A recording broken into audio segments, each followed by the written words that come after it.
Hi guys, we thought we'd make a quick video on the Keurig machine that seemed like it couldn't be repaired. We called Keurig and they said no, it couldn't be repaired. And we took the top off of it and we saw so much calcium had built up in the unit that when we ran some calcium decalcifier in it, it clogged the whole machine up and it wouldn't work. But my wife said, you know what, I'm going to stick with this thing and I'm going to figure this thing out. And what we did is we took the hose off of the part that goes out of the machine, this hose, we took it off and we actually attached it to where this hose is down here because it's a big wide opening, and she's been pouring water in and dumping water back out of it. She just fills it up, dumps water back out, and she's got 99% of the calcium out of this thing right now. Well, if you want to take a look at the actual calcium buildup in here, you see that white stuff, that stuff that's like right in here? That stuff is actually coming from not descaling the Keurig machine for 2 years. That's right, this Keurig machine has not been descaled for 2 years.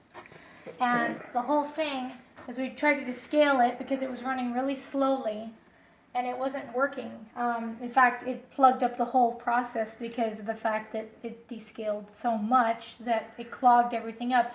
And there was a lot more debris in that internal water reservoir, which is the heater. There was a lot more debris in there previously, and it will stop running. You actually can't use the machine unless you get rid of that buildup that's in there. We determined that it wasn't the pump because when we disconnected one of the hoses, when we actually pumped the water out of it using one of the hoses, we dumped it into a cup. And we knew that the pump was working, so that's when we decided, oh, you know, it's the water reservoir that heats up the water is the problem, because when I was shaking it, I tried to tap the bottom and I looked in there and I said, oh my God, that's disgusting. There's a whole bunch of like white stuff in there. And now like I have to refill the water reservoir because I got it to finally work by detaching this. Well, first I'm going to unplug this. Okay, I'm going to take this off, close this up.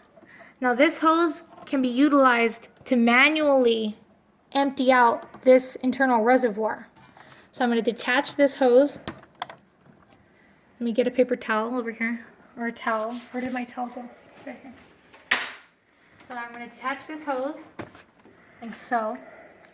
And then I'm going to take, see, yeah, it's leaking in there. Hold on, scoot. Okay. So now that I've detached this hose part, I've also detached this piece that was attached to this part in here. Now what I'm going to do is I'm actually going to take this part, which was originally like this, I'm going to put it on here.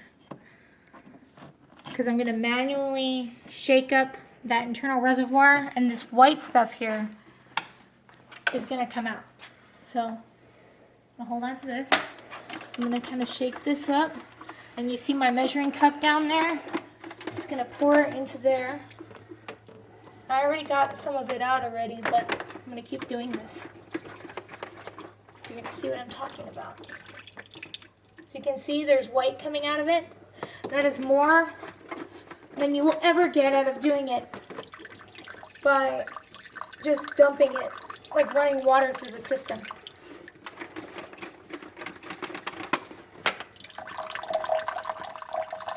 All that white stuff that's inside that internal reservoir, if you keep shaking, making it loose enough to actually dump out into here.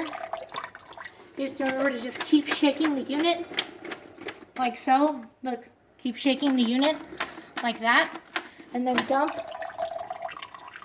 And you're gonna get more and more. No, there's plenty more in there, but you're gonna get more and more. You know, you just got to keep at it and get at it and then refill it and keep at it. In order to get this top off, there's just two little screws. Let me show them real quick. There's two little screws up underneath here, if I can show it, down underneath here and here, that you take off. This top comes right off, so it's pretty easy to get the top off. And then you can get this exposed and do that. You don't have to do anything else. There's just a couple of hose clamps that this one just slip off, and you have to put a new little hose zip tie on it, and that's it.